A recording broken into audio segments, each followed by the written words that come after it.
اور وہ جنگ کے ہر کیل کانٹے سے پوری طرح مسلح تھے۔ دوسری طرف ان کے مقابلے میں محمود کا لشکر صرف 25,000 کے لگ بھگ تھا اور اس کے پاس ایرانیوں کی نسبت سامان جنگ بھی کم تر تھا۔ اس کے باوجود گلنا آباد کی اس خون ریز جنگ میں محمود نے 50,000 ایرانی لشکر کو بدترین شکست دی۔ ایرانی لشکر میدان جنگ میں اپنی 2,000 لاشیں چھوڑ کر بھاگ نکلا۔ افراتفری کے عالم میں کچھ لشکری بھاگتے ہوئے بھی اپنی جانوں سے ہاتھ دھو بیٹھے۔ اس طرح ایران کے صفوی حکمرانوں کی شکست نے ثابت کر دیا کہ اہل ایران اب اپنے ملک کا دفاع نہیں کر سکتے۔ گلنا آباد کی فتح کے بعد محمود اور اس کے لشکریوں کے حوصلے مزید بڑھ گئے تھے۔ 50,000 ایرانیوں کو شکست دینے کے بعد ان کے پڑاؤ کی ہر چیز پر قبضہ کر لیا گیا۔ اس قبضے کی وجہ سے محمود اور اس کے لشکریوں کے ہاتھ بہت کچھ لگا۔ ایرانیوں کو شکست دینے کے بعد محمود نے جلفا شہر کا رخ کیا۔ یہ شہر ارمنی عیسائیوں کا تھا۔ انہوں نے شہر سے باہر نکل کر محمود اور اس کے لشکریوں کا مقابلہ کیا، لیکن محمود نے ان پر ایسے زوردار حملے کیے کہ غیر مسلم ارمنیوں نے اس کے سامنے ہتھیار ڈال دیے، اپنے کیے کی معافی مانگی۔ ساتھ ہی انہوں نے محمود کو 1,40,000 پاؤنڈ کی خطیر رقم بطور تاوان جنگ بھی ادا کی۔ اس طرح محمود کو آئندہ کے لیے اپنے جنگی اخراجات پورے کرنے کے لیے کافی رقم مل گئی تھی۔ ان فتوحات سے محمود اور اس کے لشکریوں کا حوصلہ مزید بڑھ چکا تھا۔ اب محمود نے اپنے لشکریوں کے ساتھ اصفہان کا رخ کیا اور اصفہان کے نواح میں زندرود کے پلوں کے سامنے اس نے اپنے لشکر کا پڑاؤ کر لیا تھا۔ جہاں محمود نے پڑاؤ کیا تھا وہاں سے اصفہان میں صفوی بادشاہوں کے عالی شان محلات اور باغات صاف دکھائی دینے لگے تھے۔ اب محمود کے لیے شہر کی طرف پیش قدمی کرنے میں صرف ایک پل حائل تھا۔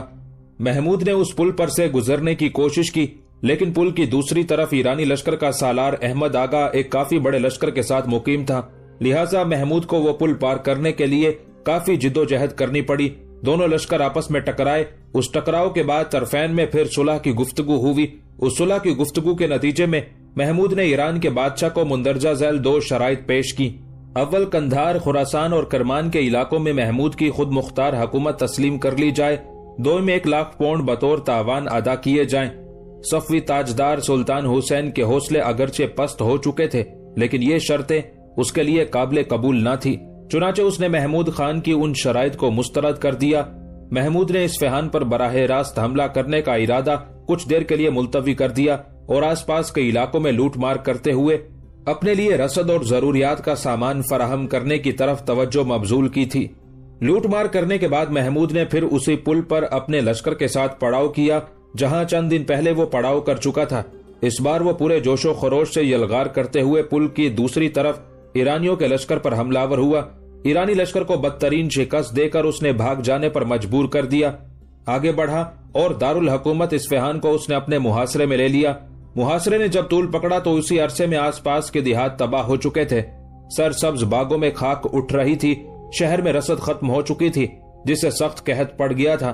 گھوڑوں اور کھچروں تک کا گوشت کھانے کے لیے اہل شہر کو میسر نہ تھا۔ درختوں کے پتے کچھ عرصہ کھا کر گزارا کرتے رہے، اب وہ بھی ناپید تھے۔ بھوک سے مرنے والوں کے جنازے پر جنازے نکلنے لگے تھے۔ گلی کوچوں میں شور برپا تھا۔ محمود کا خیال تھا کہ گلنا آباد کی طرح یہاں بھی اسے بآسانی فتح حاصل ہو جائے گی، لیکن ایک تو محاصرہ طول پکڑ گیا تھا، دوسرے اچانک ایک طرف سے ایک ایرانی لشکر نکلا، محمود کے لشکر کے ایک حصے پر حملہ ور ہوا، محمود کے کئی لشکریوں کو موت کے گھاٹ اتار دیا، اور اس حملے میں محمود کا ایک چچا اور اس کے 2 بیٹے بھی ہلاک کر دیے گئے تھے۔ تاہم ان ساری مشکلات کے باوجود محمود نے اصفہان کا محاصرہ جاری رکھا۔ اسی دوران سیستان کے حکمران محمود سیستانی کو دارالحکومت کے گھیرے جانے کا علم ہوا تو وہ 10,000 کا ایک لشکر لے کر صفوی بادشاہ سلطان حسین کی مدد کے لیے پہنچ گیا۔ اب قندھار کے محمود خان نے سیستانی کے محمود کو مقابلے سے باز رکھنے کی کوشش کی۔ اس گفتگو کے دوران محمود سیستانی نے رقم لے کر ایران کے شہنشاہ کی مدد کرنے سے ہاتھ روک لیا۔ اس طرح محمود خان کو پھر اصفہان کا محاصرہ سختی سے کرنے کا موقع مل گیا۔ دوسری طرف اصفہان میں قحط شدت اختیار کر گیا تھا۔ اہل شہر اپنے بادشاہ سلطان حسین کو جنگ پر آمادہ کرتے تھے۔ ہر طرف چیخو پکار کی صدائیں بلند ہو رہی تھی۔ اس پر سلطان حسین نے محمود کی پیش کردہ شرائط پر صلح کرنے کی پیشکش کی، لیکن محمود نے کہلا بھیجا کہ اب وقت گزر چکا ہے، حالات بدل گئے ہیں، اب غیر مشروط طور پر ہتھیار ڈالنے کے سوا اور کوئی صورت باقی نہیں ہے۔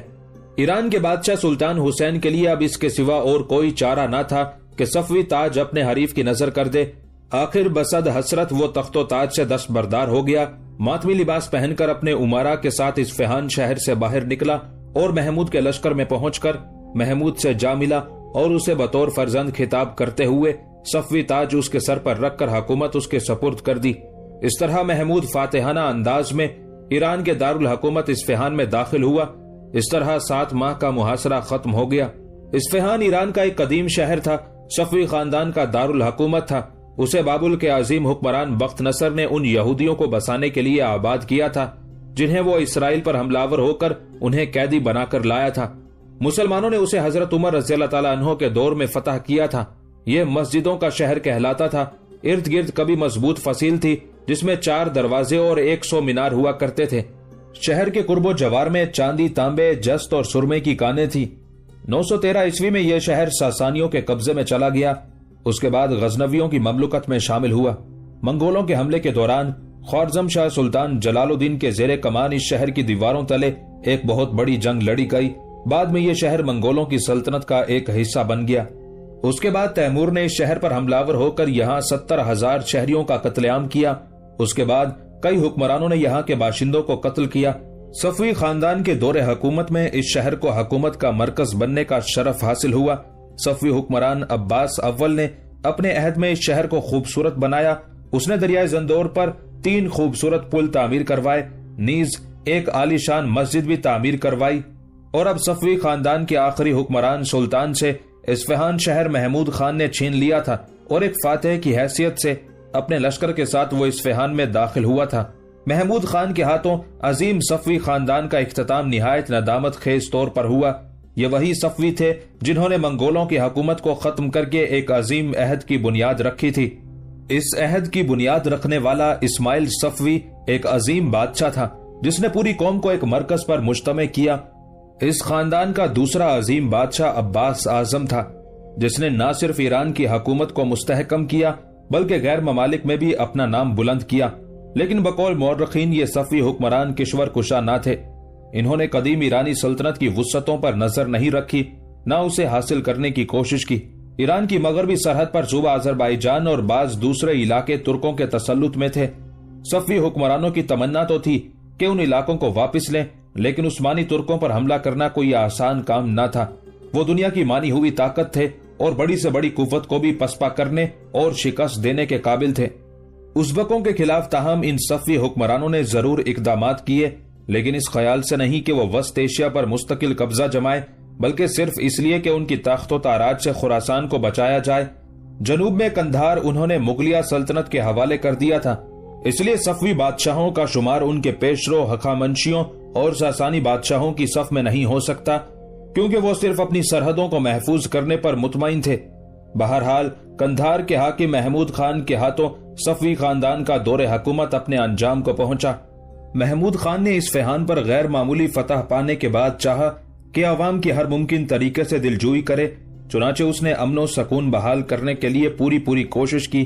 ایک دیانتدار افغان کو اس نے قاضی القضاء کا منصب دیا۔ امور مملکت میں افغانوں کے ساتھ ایرانیوں کو بھی شریک کیا تاکہ ایرانی دانشوروں سے استفادہ حاصل کیا جائے۔ غیر مسلموں سے بھی اس نے فیاضانہ سلوک کیا۔ شروع میں اس کے رویے سے امید بندی تھی کہ ایران پھر سکون اور خوشحالی کی نعمت سے ہمکنار ہو جائے گا، لیکن زیادہ عرصہ نہ گزرا تھا کہ ایران کے حالات خراب ہونا شروع ہو گئے، اس لیے کہ ایران میں افغانوں کا پائیدار حکومت قائم کرنا آسان نہ تھا۔ محمود کو متعدد دشواریوں کا سامنا کرنا پڑا۔ اسے خبر ملی کہ 3 لاکھ پاؤنڈ کا جو خزانہ اس نے لشکر بھرتی کرنے کے لیے قندھار بھیجا تھا، ایک سیستانی سردار نے راستے میں لوٹ لیا ہے۔ ایرانیوں نے اس کی حکومت کو دل سے قبول نہیں کیا تھا، اس لیے وہ انتقام لینے کے لیے درپردہ کوششیں کر رہے تھے۔ ادھر ترک اور روس ایران کی پریشان حالی کی وجہ سے اس فکر میں تھے کہ اپنی سرحدوں سے ملتے ہوئے علاقوں پر قبضہ کر لیں۔ چنانچہ روس کے حکمران پیٹر اعظم نے پیادہ اور سوار لشکر داغستان کے علاقے میں بھیج دیے۔ ظاہر تو یہ کیا کہ یہ لشکر حسین شاہ کے بیٹے طہماسپ کو مدد دینے کے لیے گیا ہے، جس نے مازندان کے شہر فرح آباد میں اپنی بادشاہت کا اعلان کر دیا تھا، لیکن حقیقت اس کے برعکس تھی۔ روسیوں نے داغستان فوج کو شکست دے کر دربند پر قبضہ کر لیا تھا۔ اسی سال روسیوں نے رشت اور باکو شہر پر بھی قبضہ کر لیا۔ ادھر اہل قزوین افغان لشکریوں پر حملہ ہونا شروع ہو گئے اور 2000 افغانوں کو تحت تیگ کر دیا۔ محمود خان کے چچا کا بیٹا اشرف، جو محمود خان کے خلاف اپنے دل میں کینہ رکھتا تھا، اس لیے کہ محمود نے اس کے باپ امیر عبداللہ کو قتل کیا تھا، ایران سے نکل کر قندھار چلا گیا اور وہاں وہ بھی محمود خان کے خلاف سازشوں میں مصروف ہو گیا۔ محمود خان نے فی الحال اپنے چچا زاد بھائی اشرف کو نظر انداز کر دیا، اس لیے کہ قزوین شہر میں ایک بہت بڑی بغاوت اس کے خلاف اٹھ کھڑی ہوئی تھی۔ اس نے محمود خان کو برافروختہ کر دیا تھا اور اصفہان پر اپنی گرفت مضبوط کرنے کی کوششوں میں لگ گیا تھا۔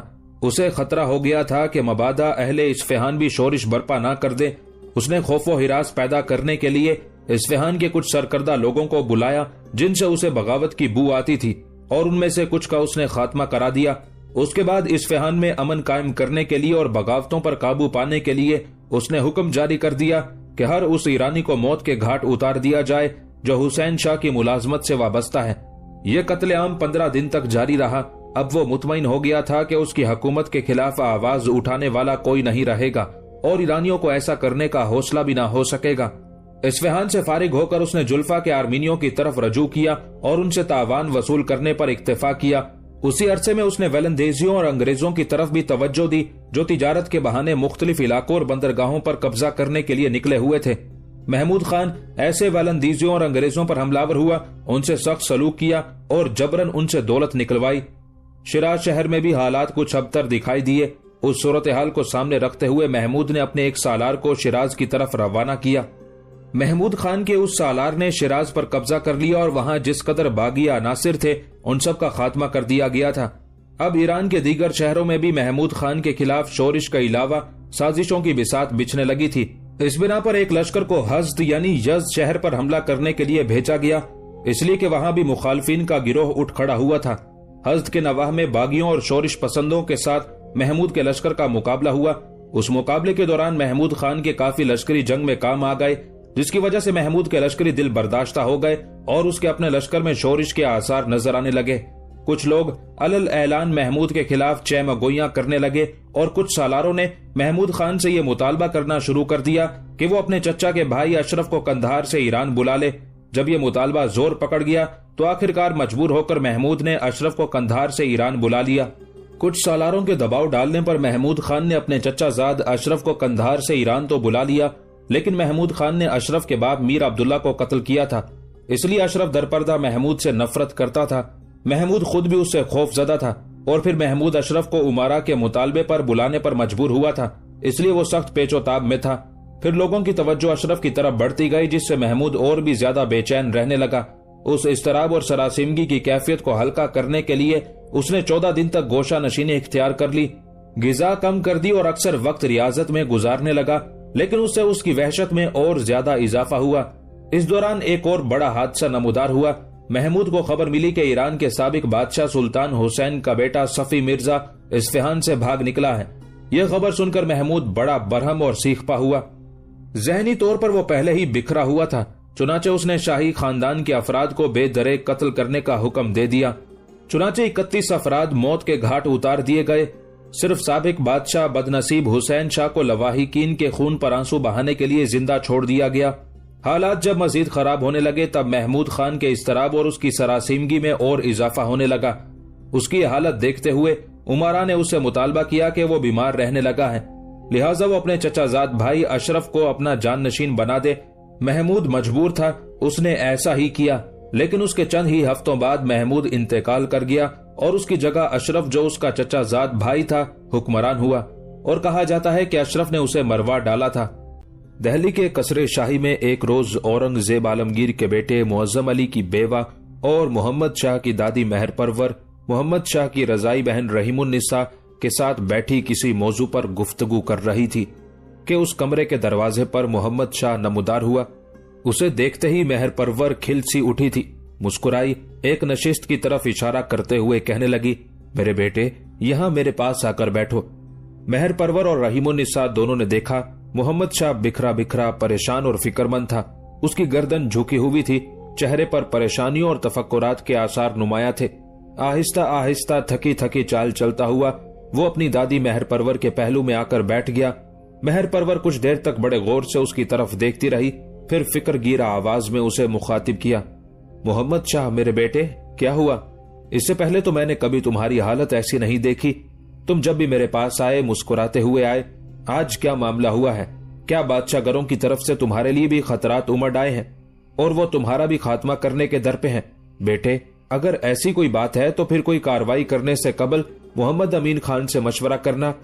اس وقت بادشاہ گروں سے اگر تمہیں کوئی محفوظ رکھ سکتا ہے تو صرف وہ دو آدمی ہیں، ایک محمد امین خان اور دوسرا اس کا بھتیجا نظام الملک۔ نظام الملک تو چلو اس وقت دکن میں ہے، لیکن میں نے سنا ہے وہاں اس نے اپنی طاقت اور قوت میں خوب اضافہ کر لیا ہے۔ لیکن اب اگر تمہیں کسی معاملے میں دونوں بادشاہ گروں سے خطرہ ہے تو بیٹے اس خطرے کو ٹالنے کے لیے محمد امین خان سے مشورہ کرو۔ اگر ایسی کوئی بات ہے تو کہو، میں محمد امین خان کو یہیں اپنے پاس بلا لیتی ہوں۔ اور یہاں تک کہتے کہتے مہر پرور کو رک جانا پڑا، اس لیے کہ اس کی بات کاٹتے ہوئے محمد شاہ بول اٹھا تھا، دادی اماں ایسی کوئی بات نہیں، میں محمد امین خان سے متعلق ہی بری خبر لے کر آپ کی خدمت میں حاضر ہوا ہوں۔ محمد شاہ کے ان الفاظ پر مہر پرور چونکی تھی، تجسس بھرے انداز میں اس کی طرف دیکھنے لگی، کچھ کہنا چاہتی تھی کہ محمد شاہ پھر بول اٹھا، دادی اماں میں وہ خبر سنانے کی استطاعت نہیں رکھتا، یوں جانے کچھ لوگ میری پشت خالی کرنے کی کوشش کر رہے ہیں۔ دہلی میں میرا ایک ہی پشتبان ہے جس پر میں بد سے بدترین حالات میں بھی اعتماد اور بھروسہ کر سکتا ہوں، لیکن اسے ہی مجھ سے چھیننے کی کوشش کی جا رہی ہے۔ اماں آپ کے اندازے کافی حد تک درست ہیں۔ آج دونوں بادشاہ گر میرے پاس آئے تھے اور انہوں نے ایک طرح سے تنبیہ آمیز انداز میں مجھے دھمکی دے دی ہے کہ میں امین خان کو وزارت کے عہدے سے علیحدہ کر دوں اور ہندوستان کا جو بھی وزیر بنایا جائے گا وہ ان دونوں کی مرضی سے مقرر کیا جائے گا۔ اماں اگر میں ایسا کرتا ہوں تو پھر میں مکمل طور پر ان دونوں کے ہاتھوں میں کھلونا بن کر رہ جاؤں گا، وہ جب چاہیں گے میرا خاتمہ کر دیں گے، اس لیے کہ میری حالت ان دونوں کے سامنے اس بے بس پرندے کی سی ہوگی جسے شکاری نے پوری طرح اپنے جال میں پھنسا لیا ہو۔ اماں میں اپنے اوپر ایسی حالت طاری نہیں ہونے دینا چاہتا۔ اماں میں محمد امین خان کو اس عہدے اس منصب سے کیسے علیحدہ کر دوں؟ جب وہ دربار میں میرے پاس آتا ہے تو اس کی موجودگی میں بادشاہ گروں کو ہمت اور جرت نہیں ہوتی کہ کسی بھی موضوع پر مخالفانہ رویہ اختیار کرتے ہوئے میرے ساتھ گفتگو کریں۔ ایک تو امین خان کا ذاتی اور شخصی رعب بھی ایسا ہے کہ بہت کم لوگ اس کے خلاف بولنے کی جرت کرتے ہیں، اور پھر جب وہ بے باکانہ اور دلیرانہ انداز میں گفتگو کرتا ہے تو جو لوگ سازشوں اور شورشوں کے رسیاں ہیں وہ ماند اور برف ہو کر رہ جاتے ہیں۔ اماں اب بتاؤ میں کیا کروں؟ دونوں بادشاہ گر چاہتے ہیں کہ میں محمد امین خان کو علیحدہ کر دوں۔ محمد امین خان کو علیحدہ کرنے کا مطلب یہ ہے کہ میں اپنے دونوں ہاتھ کاٹ کر ان کے ہاتھوں میں دے دوں اور وہ جدھر اور جس طرح چاہے مجھے گھسیٹتے پھرے۔ یہاں تک کہنے کے بعد محمد شاہ خاموش ہو گیا۔ رحیم النساء کی گردن جھکی ہوئی تھی، گہری سوچوں میں کھو گئی تھی۔ مہر پرور بھی کچھ سوچ رہی تھی۔ آخر مہر پرور نے ایک گہری نگاہ محمد شاہ پر ڈالی، پھر ہلکے ہلکے تبسم میں کہنے لگی، بچے فکر مند ہونے کی ضرورت نہیں ہے۔ تمہاری دادی کا تمہارے لیے مشورہ یہ ہے کہ ان بادشاہ گروں کے سامنے کبھی مت جھکنا۔ اس سے پہلے انہوں نے میرے خاندان کے بہت سے افراد کو موت کے گھاٹ اتارا، ان کی موت کو میں نے کیسے برداشت کیا یہ میں ہی جانتی ہوں۔ اب میں اپنے خاندان کے کسی اور فرد کو بادشاہ گروں کا لقمہ نہیں بننے دینا چاہتی۔ میرے بچے جو کچھ میں کہنے لگی ہوں غور سے سننا۔ یہاں سے نکلنے کے بعد پہلا کام تو یہ کرو کہ دونوں بادشاہ گروں سے کچھ دن کی مہلت طلب کرو۔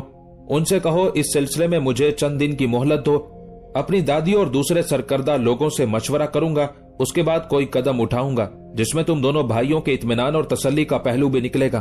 میرا اندازہ ہے تمہارے ان الفاظ سے بادشاہ گر کسی قدر مطمئن ہو جائیں گے اور انہیں حوصلہ ہو جائے گا کہ تم آخرکار امین خان کو وزارت کے عہدے سے ہٹانے پر رضامند ہو جاؤ گے۔ اس لیے جب تم ان سے کہو گے کہ تم اس سلسلے میں اپنی دادی سے مشورہ کرو گے تو وہ یہی خیال کریں گے کہ دادی کبھی نہیں چاہے گی کہ اس کے پوتے کو نقصان ہو، لہٰذا دادی امین خان کو ہٹانے کا مشورہ دے دے گی۔ میرے بچے اس طرح چند دن تمہیں اپنا آپ سنبھالنے کے لیے مل جائیں گے، اور آج ہی تم نے دوسرا کام یہ کرنا ہے کہ تیز رفتار قاصد دکن کی طرف روانہ کر دو، اور جس صورتحال سے اس وقت تم گزر رہے ہو اس کی اطلاع نظام الملک کو کر دو، اور اس کو کہو کہ اب وقت آ گیا ہے کہ ان بادشاہ گروں پر گرفت کی جائے۔ اس کو پیغام بھجواتے وقت یہ بھی کہنا کہ دہلی کے حالات اچھے نہیں ہیں، اور اس موقع پر مہر پرور جسے تم اپنی ماں کہتے ہو تمہیں مدد کے لیے پکارتی ہے۔ محمد شاہ میرے بیٹے، میں تمہیں یقین دلاتی ہوں کہ میرا یہ پیغام سنتے ہی نظام الملک آندھی اور طوفان کی طرح اٹھے گا۔ میرا پیغام سن کر اس کے دل و دماغ میں آگ نہ بھڑک اٹھی تو پھر مجھے مہر پرور مت کہنا، اور مجھے امید ہے کہ جب دکن سے طوفان کی صورت نظام الملک اٹھے گا تو بڑے بڑے سازشیوں، بڑے بڑے عادی مجرموں، بڑے بڑے دراز دستوں کو اپنے سامنے پتوں کی طرح اڑاتا ہوا دہلی کا رخ کرے گا۔ میرے بچے تم ایک بار میرا یہ حربہ آزما کر تو دیکھو۔ یہاں تک کہنے کے بعد مہر پرور رکی، کچھ سوچا، پھر اچانک رحیم النساء کی طرف دیکھتے ہوئے کہنے لگی،